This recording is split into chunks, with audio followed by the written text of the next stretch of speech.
Death of a Unicorn is the brand new A24 film that's coming out this Friday exclusively in theaters. The film stars Jenna Ortega as Ridley and Paul Rudd as Elliot, a father and daughter that are on a trip in order for Elliot, the father, who's now a single dad after his wife and Ridley's mother passed away. In order to make some money for the family, he's going out to finalize being a new partner at a firm that's ran by Odell, played by Richard E. Grant, and his wife, played by Belinda. But on their way to this mansion in order to finalize some deals, Ridley and Elliot run over a unicorn and they take it back to the mansion and to see what they can actually do with it. Ridley wants to make sure they protect the unicorns while it looks like the mansion and the rich people are trying to exploit the unicorns. Also in the movie is Will Poulter as Shepard, the son of Belinda and Odell, who's a very obnoxious son. Also, Anthony Carrigan is in the movie as Griff, one of the security guards for the family. The film is an hour and 44 minutes and is rated R. Welcome back, everyone, to a brand new review here on Max Talks Movies. My name is Max Dinenberg. We're talking Death of a Unicorn. So if you're new to the channel, please hit that subscribe button and ring that bell for notifications.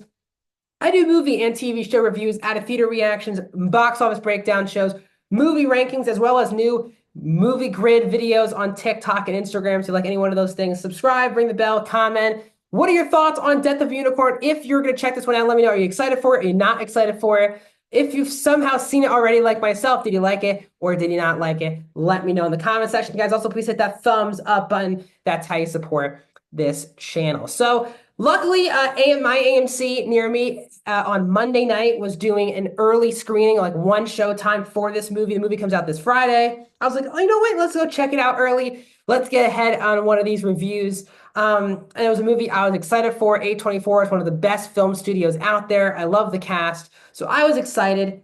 And I heard very mixed things for this movie since it's runs in festivals and stuff like that. So very mixed things. But overall, I honestly had a very good time with this dark comedy. This movie definitely feels very A24. It's out there, it's different, it's, unicorns, it's again a dark comedy. So I don't think this will be one that everyone's gonna fall in love with. I can honestly see a lot of people who do like it championing the movie, and thinking that this is going to be could be like a cult classic type movie. But overall, honestly, I had a good time watching the movie. And I think the movie can be quite interesting as well as hilarious. Now, first of all, Jenna Ortega is the lead character, and she continues to prove, in my opinion, why she is one of the more up and coming rising stars we have in Hollywood. And I think a lot of people don't realize, people just think she plays the same thing and everything. And yes, she plays this role very similar to some other movies, but she's just very solid and excellent in the movie. She finds the perfect balance of feeling very different from a lot of other actors of her generation, but also feeling like just a relatable, regular, excuse me, teenager. She plays one of the more believable teenagers in this movie. She, again, is very mad at her dad since her mother died. And she has a very off relationship with her father. Her part of the movie I found to be quite relatable. And the performance is really good in the movie for Ortega. The standout, though, and the scene stealer here is Will Poulter in the supporting role as Shepard, who is the son of Richard E. Grant and Tia Leone's character. And he is hilarious. There were two specific jokes that had me kind of crying laughing in the theater. I think a lot of people are kind of tired of these obnoxious kids, rich kid movies.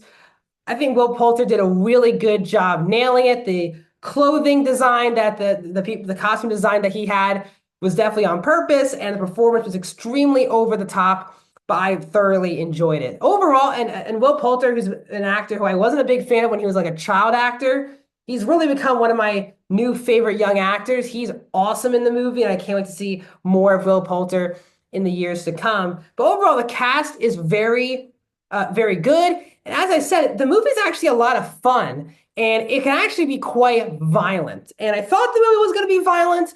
The film was even more violent than I was expecting, and that actually made it a better time for me in the theater. There was maybe one time I thought they could have even gone the extra mile, but they cut away from a particular thing. But I do think the movie, for the most part, does go all in on the unicorn killing people violence thing. And I really enjoyed that part of the movie. And it's a easy watch. It's a very obnoxious, stupid movie that doesn't feel like a very tangible whatsoever. But the movie knows exactly what it is. It's a fun time with a fun cast, a lot of funny jokes.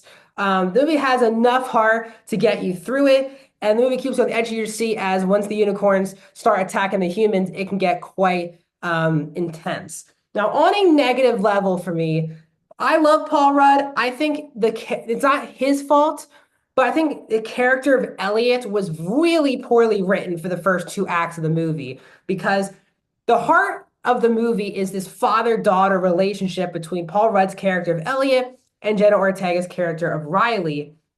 But it's just the most cliche part of the movie. You've seen this father-daughter relationship in a billion other movies where the mother dies and the dad starts distancing himself from the kid and they have a very off relationship and a big magical event like this is supposed to bring them together. You've kind of seen this arc in a billion other movies before. And the problem here is that they kind of do the same scene with Paul Rudd and Jenna Ortega 20 times over the first hour of the movie, which is like she thinks that she needs to talk to her dad about something. And then the dad says something weird back to her. She wants to, and then she gets out of the conversation. They do this about 20 times in the first hour of the movie, and it just felt really repetitive. Now, I found that they actually had really good chemistry in the third act of the movie. But the problem is, while they had really good chemistry, I just didn't feel emotionally gravitated to the father-daughter dynamic. And I think if that would have hit, this actually could have been a pretty special movie. But while there's a lot of innovation, originality around the film, with the unicorn element and the mythology around what these unicorns actually are, the most cliche aspect of the movie is supposed to be the heart and the main story of the film. So I think if they really took their more time to make Ridley and Elliot not such a cliche dynamic, I think the movie would have hit a lot more. And I think there could have been even more explanations of what was actually going on. They left a lot of things up for interpretation with the mythology of the unicorn. I would have liked a little bit more knowledge about it. But overall, I had a good time with Death of the Unicorn. It's not a great movie. I had a very good time watching it. It's a very solid A24 film with a really good ensemble. I just wish the heart of the movie wasn't so cliche. So overall, I'm going to give it a 3.5 out of 5, a 71%. What are your thoughts on Death of a Unicorn? Let me know in the comment section down below. Like the video, subscribe, and I'll see you guys soon.